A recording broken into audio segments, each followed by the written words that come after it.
एक शायर ने बड़ी अच्छी बात कही इश्क के बारे में, लेकिन यहाँ अप्लाई होती है। उसने कहा, वो नहीं मेरा सही, उससे मोहब्बत है तो है। भाई किसी से मोहब्बत है, नहीं हो पाया मेरा, कोई बात नहीं। वो नहीं मेरा मगर उससे मोहब्बत है तो है। अब ये रस्मों और रिवाजों से बगावत है तो है। अगर मैंने एक सही बात कह दी और वो रस्म रिवाज के खिलाफ है तो है, मैं क्यों डरूंगा। जो मुझे ठीक लगा, अपने ईमान के मुताबिक लगा, मैंने कहा वो मैं करूंगा। तो जो बात मुझे अपनी ओर से शुरुआत में कहनी थी, मैंने आपसे, तनाव रहता ही होगा, पढ़ते होंगे, टेंशन होती होगी, कितना पढ़ें, टाइम मैनेजमेंट कैसे करें, ये सवाल भी आपके सामने। मैं आपसे, देखिए मेरा काम चीज़ों को आसान करना है। मैं दिल्ली में पढ़ाता हूँ आईएएस के बच्चों को, तो मैं उनको भी ये कहता हूँ कि चीज़ें मुश्किल तो कोई भी कर सकता है, चीज़ें आसान करना मुश्किल है, और हमें तो चीज़ें आसान करनी है। इस दुनिया में कोई भी ऐसा एग्ज़ाम नहीं जिसके लिए आपको 24 घंटे पढ़ने की ज़रूरत है। अगर आप दिन में 8, 10, एक लेवल के बाद 12 घंटे पढ़ते हैं तो ये बहुत है। इसलिए मैं आपसे कह रहा हूँ, शुरुआत के लिए 8 घंटे की पढ़ाई, 8 घंटे की नींद और 8 घंटे बाकी सब चीज़ें, खेलना कूदना, वो बहुत ज़रूरी है। यहीं से बात आती है मोटिवेशन की। एक ही है कि हमारा मोटिवेशन हमेशा कैसे रहे, और एक ये कि कभी कभी स्ट्रेस ज़्यादा हो जाता है, उस समय हम कैसे मैनेज करें। आपकी उम्र में स्ट्रेस ज़्यादा होने की वजह यह भी है कि आपके हार्मोन्स इस उम्र में ज़्यादा, उनमें वाइब्रेशंस होते हैं, तो मूड स्विंग ज़्यादा होते हैं। जैसे जैसे आप मैच्योर होते जाएंगे उम्र के साथ, आपके मूड स्विंग्स कम हो जाएंगे। जैसे आपके पेरेंट्स हैं, आप देखेंगे, स्पेशली फादर को आप देखेंगे, आपके फादर आमतौर पर इमोशनल बातों से बहुत प्रभावित नहीं होते होंगे। जैसे आप कहेंगे, पापा आज मेरी फ्रेंड ने मुझे छोड़ दिया, पापा कहेंगे कोई बात नहीं। आपके अंदर से आंसू छूट रहे हैं, आपका मन कर रहा है मैं क्या कर लूं, आग लगा दूं, जंगल में जाके क्या कर दूं, इमोशंस ऐसे उछल रहे हैं आपके। पापा क्या बोल रहे हैं, कोई बात नहीं, कोई और मिल जाएगा उससे बेहतर, ठीक है। ऐसा नहीं कि बहुत अभ्यास किया उन्होंने। उम्र बढ़ने के साथ साथ हमारे हार्मोन्स का बैलेंस चेंज होता है और आप बहुत मैच्योर हो जाते हैं।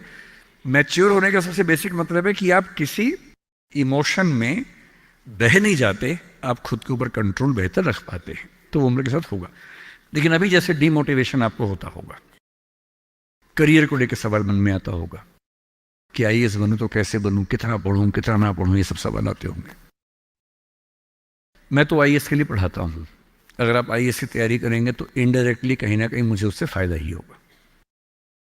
पर ईमानदारी की बात यह है कि वो अकेला रास्ता नहीं है।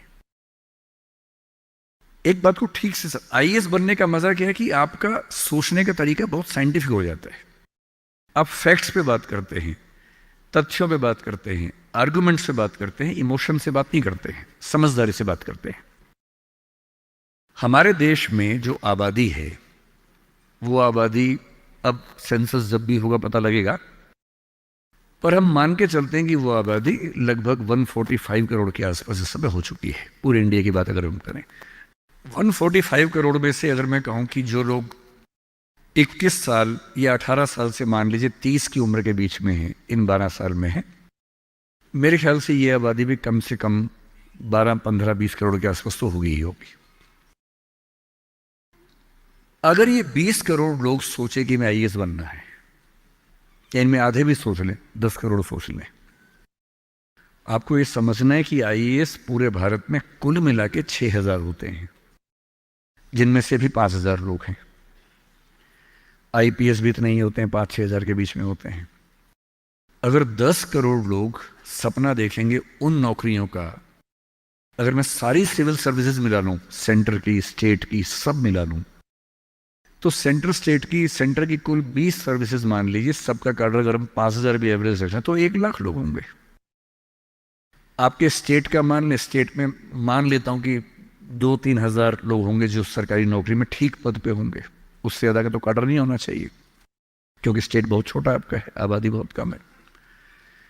तो जो नौकरियां कुल मिला के 10-12 हजार हैं, अगर देश का हर युवा सोचे कि मुझे उसी में आना है, तो इसका मतलब है कि हम एक ऐसे रास्ते पे जा रहे हैं जिसमें डिप्रेशन होने की संभावना बहुत ज़्यादा है, एंग्जाइटी होने की संभावना बहुत ज़्यादा है, बहुत लोगों को हारना भी पड़ेगा, बहुत लोगों को हासिल नहीं हो पाएगा वो सब। तो मैं जो आपसे कहना चाह रहा हूं, सरकारी नौकरी ठीक है, कोशिश करने में बुराई नहीं है, सरकारी नौकरी में कुछ चीजें अच्छी होती हैं, पर अपने मन से ये बात निकाल दीजिए कि मुझे केवल और केवल सरकारी नौकरी में ही जाना है।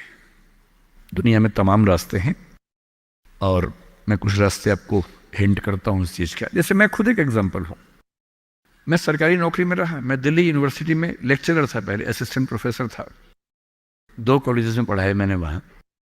फिर आईएएस का एग्जाम दिया, सिलेक्ट हो गया, उसमें 6-7 महीने वहां नौकरी की, फिर वो भी छोड़ा। अब मैं अपना काम करता हूं, सेल्फ एम्प्लॉयड हूं। और मैं ईमानदारी से आपसे कह रहा हूं, आप जब भी कोई फैसला करेंगे अपने बारे में, कभी ना कभी आपको फील होगा, बेशक 1 सेकंड के लिए, कि आपने गलत किया। कोई भी फैसला हो, आप स्पाउस सिलेक्शन करेंगे अपने लिए, कितना भी सोच के कर लें, जीवन में कभी ना कभी लगेगा गलती हुई, अक्सर लगेगा ठीक किया, कभी कभी लगेगा गलत किया। और ऐसा नहीं कि आपने एक्स के बदले वाई किया होता तो नहीं लगता, तो भी लगता। दिक्कत ये नहीं है कि मैं एक्स को चुनूं या वाई को चुनूं, आप जिसको भी चुनेंगे पूरा पैकेज साथ में आता है, अच्छी चीजें भी खराब चीजें भी। जो अच्छा आएगा उस पर आपका ध्यान नहीं जाएगा, क्योंकि वो तो फॉर ग्रांटेड है। जो मिल जाता है वो मिट्टी हो जाता है, कोई वैल्यू नहीं करता उसको। जो मिस हो जाता है वो चुभता है। और जो चीज दूसरे ऑप्शन में अच्छी थी, इसमें नहीं, आप बार बार वो देखते, अरे यार, अरे यार वो ठीक था, अरे यार वो ठीक था। जबकि वहां 12 प्रॉब्लम्स थी, यहां 2 प्रॉब्लम है। पर हमारी ह्यूमन कॉन्शियसनेस ऐसी है कि जो छूट गया उस पर नजर ज्यादा जाती है, जो मिल गया मिट्टी हो जाता है। एक बड़ा प्रसिद्ध शेर मैं कई बार कोट करता हूं, मतलब दुनिया जिसे कहते हैं जादू का खिलौना है, मिल गया वो मिट्टी है, नहीं मिला वो सोना है। जो नहीं मिलता है ना, वो बड़ा परेशान करता है। ये नौकरी के मामले में भी है। पर मैं ईमानदारी से कह रहा हूं कि मुझे आज तक जिस एक फैसले पर 1 सेकंड के लिए भी नहीं लगा कि मैंने गलत किया, वो नौकरी छोड़ने का फैसला है। मुझे आज तक नहीं लगा कि मैंने गलती की, क्योंकि मुझे लगता मैंने एकदम ठीक किया। मैंने अपने स्वधर्म, अपने नेचर के अनुसार सही किया। इस बच्चे ने बड़ा खूबसूरत सवाल पूछा कि आप आईएएस एलाइड की नौकरी छोड़ के टीचिंग में क्यों आ गए। मैं इस सवाल में दूसरा सवाल जोड़ देता हूं। हमारे सामने प्रेम सिंह जी बैठे, मुख्यमंत्री जी बैठे, वो टीचिंग की नौकरी छोड़ के पॉलिटिक्स में क्यों आ गए। 2 एग्जाम्पल्स हैं आपके सामने। इन दोनों में एक तारतम्य है, एक रिदम है, एक लय है दोनों में। वो टीचर बने, उनको फील हुआ कि उनका स्वधर्म टीचिंग से ज्यादा कुछ और है। मैं आईएएस एलाइड में आया, मुझे लगा कि मेरा स्वधर्म इससे ज्यादा टीचिंग में है। स्वधर्म क्या होता है? आपने गीता पुस्तक का जिक्र सुना होगा, उसमें श्री कृष्ण ने स्वधर्म का जिक्र किया है। यहां बहुत सारे बच्चे बौद्ध समाज से होंगे, महात्मा बुद्ध ने भी इस बात पर खूब जोर दिया है। सारे धर्मों, सारे दर्शनों का जो सार है वो ये है, हर व्यक्ति हर काम के लिए फिट नहीं होता है। 2 चीजों पे गौर करना है। पहला, मैं क्या अच्छा कर सकता हूं, मैं कैपेबल किस चीज के लिए हूं।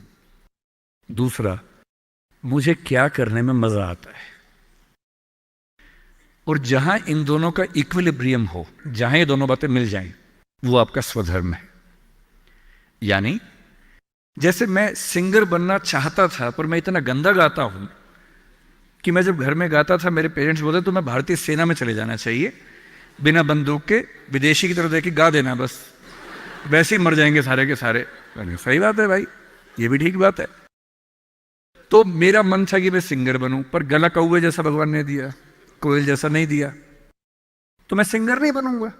मेरे मन से क्या होता है, अच्छा लगने से क्या होता है भाई, सुने भी तो कोई मेरी बात को, मेरे गाने को सुने भी तो सही कोई। तो मेरा मन क्या करता है काफी नहीं है।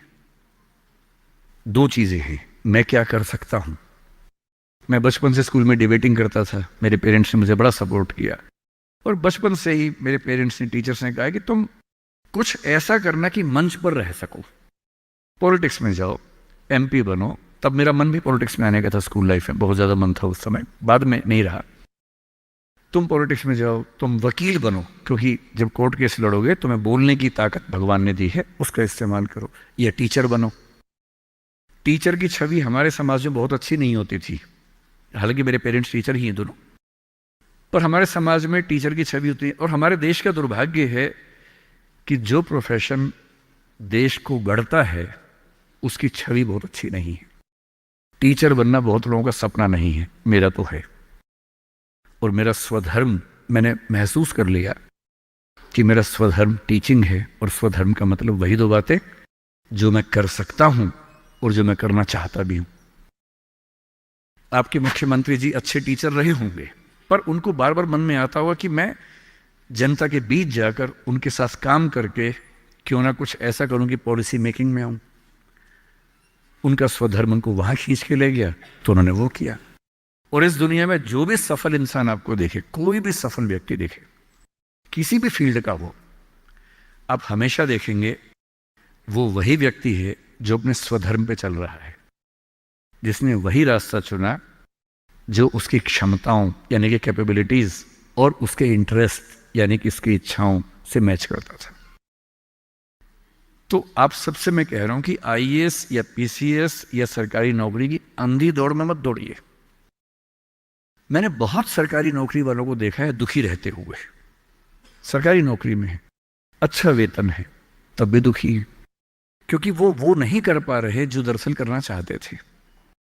सरकारी नौकरी में क्या होता है? सुरक्षा मिलती है, सेफ्टी होती है, सिक्योरिटी होती है, सम्मान मिलता है, समाज के लोग पूछते हैं आपको कि आप सरकारी नौकरी में हैं।